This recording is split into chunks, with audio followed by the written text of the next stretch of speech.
आता आपण सरळ व्याजाची उदाहरणं सोडवणार आहोत. पहिलं उदाहरण आहे, द सा दशे म्हणजे दर साल दर शेकडा 10 दराने 2 वर्षांसाठी काही रक्कम कर्जाऊ घेतली होती.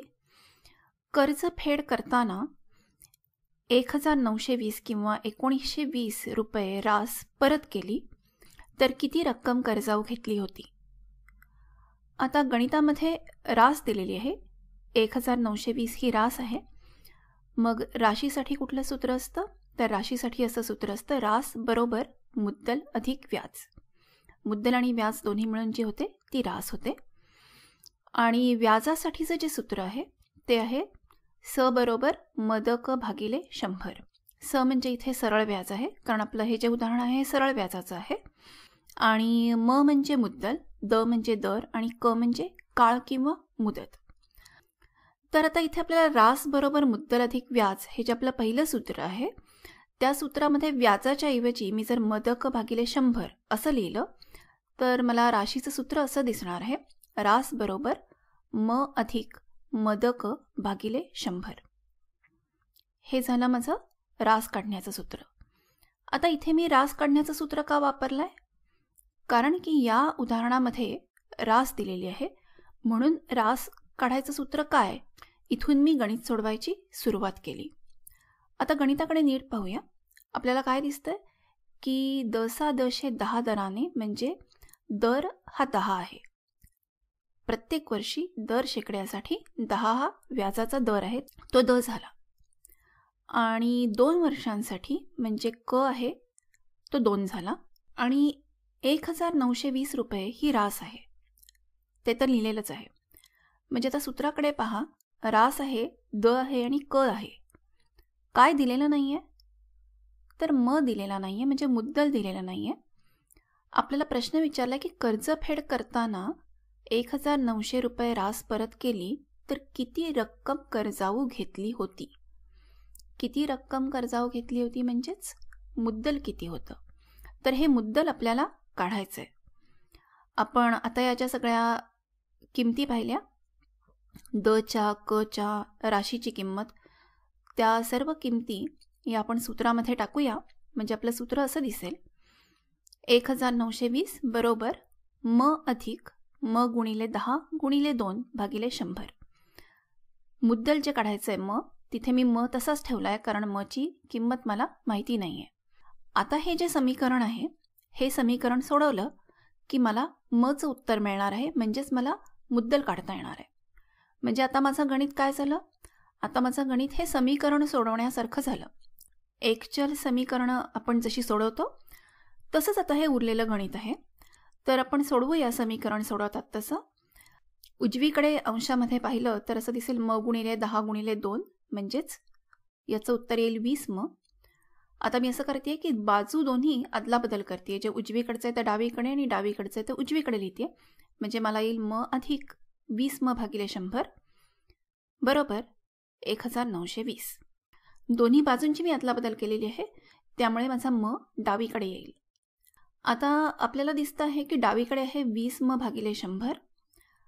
20 पंचे 100, म्हणजे जर अंशाला आणि छेदाला दोन्हीकडे 20 भागलं तर आपल्याला असं दिसेल म अधिक 1/5 म बरोबर 1920.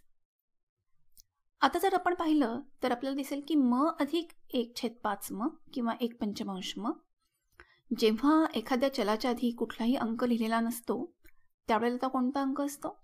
तो 1 असतो. म्हणजेच मला हे समीकरण 1 म अधिक 1/5 म बरोबर 1920 असंही लिहिता येईल. आता या दोन मनची बेरीज करायची, 1 म आणि 1/5 म, म्हणजेच 1.1/5 म बरोबर 1920. 1.1/5 याला आपण अंशछेद रूपात लिहू शकू का? तर लिहू शकू. 5 × 5 अधिक 1 म्हणजे 6, 6/5 म बरोबर 1920. आता आपल्याला काय करायचं आहे? तर आपल्याला म वेगळा काढायचा आहे, बरोबर आहे. म्हणजे आपल्याला डाव्या बाजूला फक्त म हवा आहे. म्हणजे काय करायला लागेल? म्हणजे 6/5 काहीतरी करून काढून टाकायला लागेल. कसा काढणार? तर त्याला 5/6 ने गुणूया. डावीकडे गुणलं की उजवीकडे पण गुणायला लागतं. दोन्ही बाजूला 5/6 गुणलं की आपल्याला असं दिसणार आहे. आता डावीकडे 6ला 6ने भागलं आणि 5ला 5ने भागलं आणि उजवीकडे 1920ला जर 6ने भागलं तर उत्तर येतं 320. 6 त्रिक 18, 1 खाली उरला, 6 दुने 12 आणि शून्याचा शून्य. तुम्हाला हवं तर तुम्ही वेगळा भागाकार करून पहा. म्हणजेच माझं उत्तर येणार आहे म बरोबर 320 गुणिले 5. 320 गुणिले 5चं उत्तर येणार आहे 1600. 3×5 = 15, 1500 झाले आणि 20×5 = 100, वरचे 100 असं मिळून माझं उत्तर आलं 1600. म ची किंमत आहे 1600 आणि म काय होता? तर म हे आपलं मुद्दल होतं. म्हणजेच आपलं उत्तर येणार आहे की मुद्दल हे 1600 रुपये होतं. म्हणजे किती रक्कम कर्जाऊ घेतली होती? तर 1600 रुपये एवढी रक्कम कर्जाऊ घेतली होती. आणि 1600 रुपये जर 10 दराने 2 वर्षांसाठी कर्जाऊ घेतले तर 2 वर्षांनंतर त्याची रास होते 1920. लक्षात आलेलं आहे? या गणितामध्ये आपल्याकडे रास होती, दर होता, काळ होता आणि हे सगळं वापरून आपण मुद्दल काढलं. अजून एक असंच उदाहरण आपण बघणार आहोत.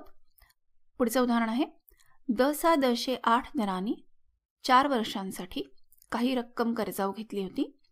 कर्जफेड करताना 3960 रुपये रास परत केली तर किती रक्कम कर्जाऊ घेतली होती?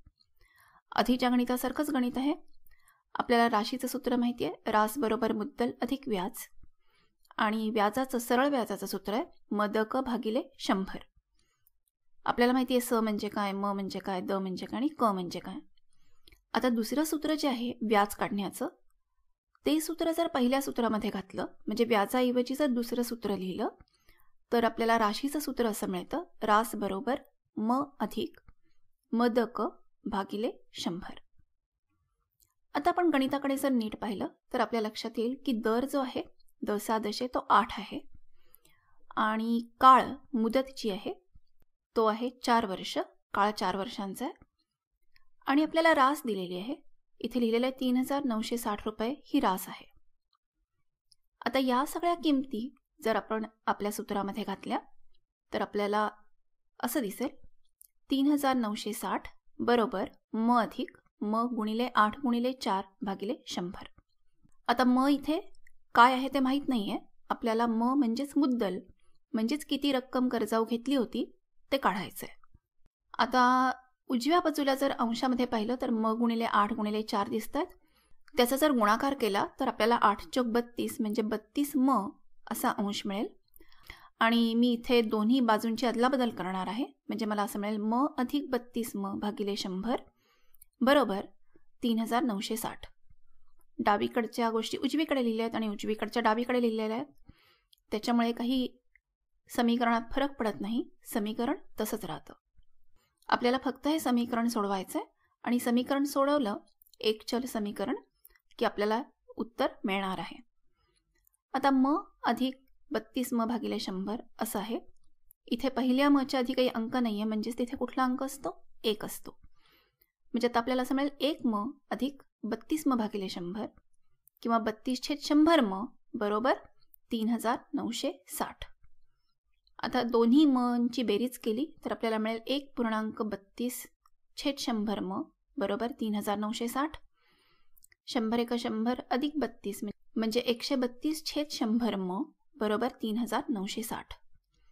आता आपण दोन्ही बाजूला 100 गुणूया म्हणजे डावीकडे 100ला 100 भाग जाईल आणि 132 म उरतील आणि उजवीकडे 3960च्या पुढे अजून 2 शून्य येतील म्हणजे आपल्याला 3,96,000 मिळतील.